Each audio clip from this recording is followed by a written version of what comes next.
ప్రశాంతంగా ఉండే పులివెందులను ఏదో రకంగా డిస్టర్బ్ చేసి ఇక్కడ ఏదో ఒకటి అల్లర్లు క్రియేట్ చేయాలని ఆ గేట్లు మూస్తే దాన్ని తోసుకొని పోయి అదంతా చేసి ఏమ్రంతా పోలీసులు కానీ వాళ్ళు సమయం పాటించకపోతే అదొక పెద్ద ఇష్యూ అయ్యి శాంతి భద్రతలకు ఆ పరిస్థితి వచ్చేది. ఇవన్నీ ప్రశాంతంగా ఉండే మన పులివెందులకు అవసరమా? పర్మిషను మీకు ఇవ్వడం లేదు. ఎక్కడైతే మీరు చెప్పినారో అక్కడ ఉండండి.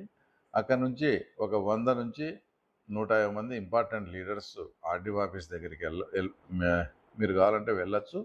అక్కడి నుంచి లోపలికి ఎంపీ గారితో పాటు 10 మంది ఇంపార్టెంట్ వాళ్ళపై మీ రిప్రజెంటేషన్స్ అవి ఇమ్మని వాళ్ళకి పర్మిషన్ ఉండేది.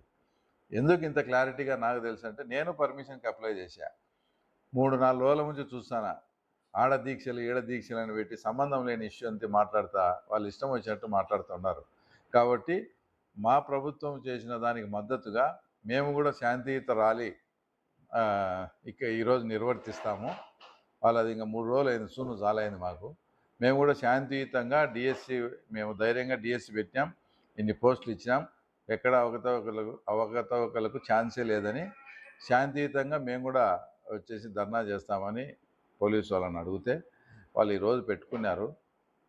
ఆ తర్వాత మీరు ఇంకో రోజు కావాలంటే పెట్టండి, వద్దంటే మేము ఆ తర్వాత నైతికంగా అంటే పులివెందుల ప్రశాంతంగా ఉండాలనే ఉద్దేశంతో మేము మా శాంతియుత ధర్నాన్ని కూడా విరమించుకున్నాము.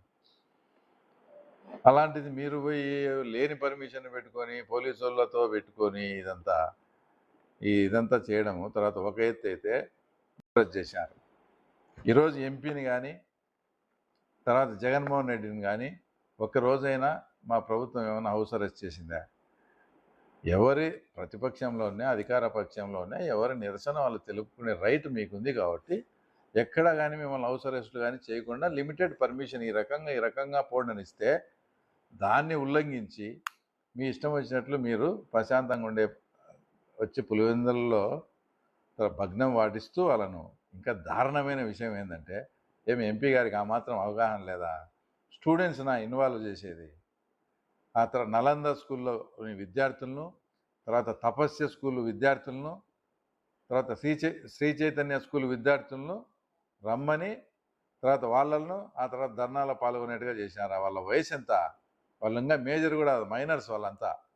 వాళ్ళను కూడా ఇప్పటి నుంచే కొందరికైతే పాపం పిల్లలకు తెలియక అమాయకంగా కండవాళ్ళు కూడా వేసినారు. ఇంత నీచంగా ఇంత ఘోరంగా పిల్లలను విద్యార్థుల జీవితాలను కూడా ఈరోజు రాజకీయాల వైపు ఆ తర్వాత మళ్ళించి వాళ్ళ జీవితాలను ఏం చేయాలనుకున్నారు?